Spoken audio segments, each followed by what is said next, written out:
My name is Mascha Kurpicz-Briki. I'm a professor for data engineering at the Bern University of Applied Sciences, and I'm co-leading the Applied Machine Intelligence Research Group and the Generative AI Lab.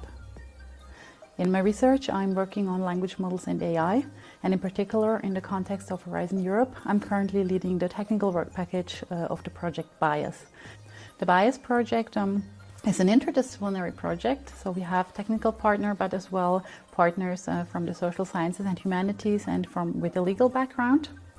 And together we are investigating how stereotypes of the society, so how biases are contained in AI software in the HR sector and in large language model. So this is a huge problem because we know that based on the training data that was used to train these kind of models, there are all of the societal stereotypes that we have in the society that can also have an impact on the outcome of the AI.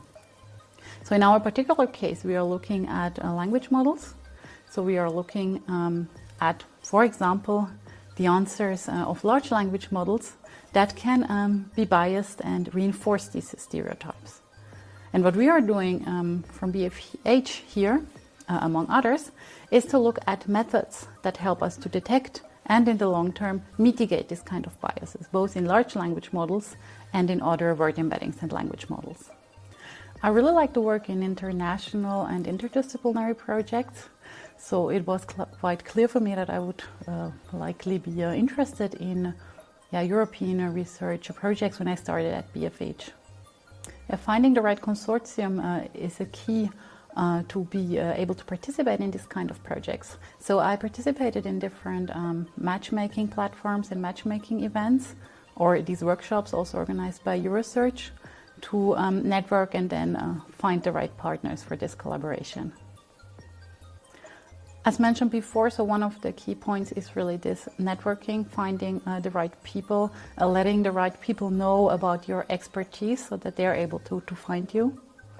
On the other side, there are a lot of calls and funding instruments, so navigating through these calls and finding the suitable instruments is definitely one of the challenges, where I'm also grateful for the support we received by this, for example, by the BFH Euresearch Grant Office. So on one side, it's of course great that in these large and relatively long-term projects, we can really advance our research on a specific subject.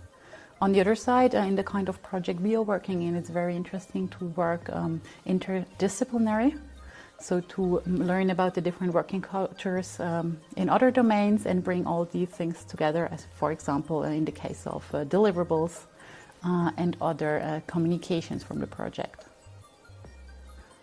I think that one of the key points is to learn about how these projects work. So I attended different workshops that were offered around this. I looked through the different calls, and especially, as mentioned before, the networking is key to find the right people.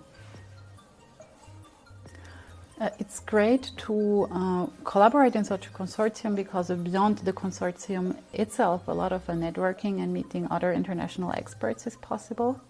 So this helps to grow the network, which might then also be beneficial for potential future collaborations.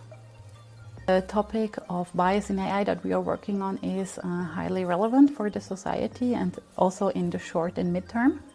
And as a technical, applied technical research partner, we are able, in collaboration with the commercialization partners in the project, to come up with solutions that can then be beneficial for different groups within the short or mid-term. Given the relatively long duration of these kind of projects, it really helps us with my team to advance our research. And also, given that those are international projects, it helps us to strengthen the visibility in the field as an expert. Growing a network is important. Even when we meet people and it doesn't lead to an immediate collaboration, it might still lead to a potential future collaboration. So it's important to know the right people.